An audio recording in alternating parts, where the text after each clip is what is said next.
Pesantren di Aceh Tengah kembali dibenarkan menyelenggarakan belajar tatap muka dengan penerapan protokol kesehatan COVID yang ketat. Belajar tatap muka itu mulai dibenarkan terhitung sejak Senin 2 Agustus 2021. Belajar tatap muka ini berlaku setelah surat Dinas Pendidikan Dayah Kabupaten Aceh Tengah perihal belajar daring bagi santri dicabut.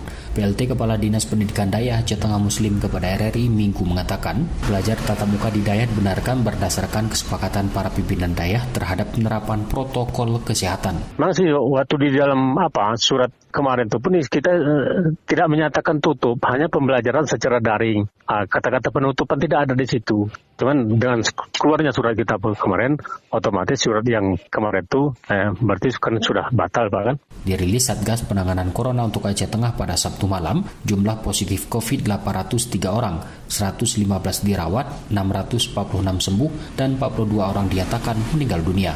Satgas juga merilis dari 14 kecamatan yang ada di Aceh Tengah, 3 diantaranya merupakan zona merah penyebaran COVID, Silihnara, Lutawar, dan Kecamatan Bebesen.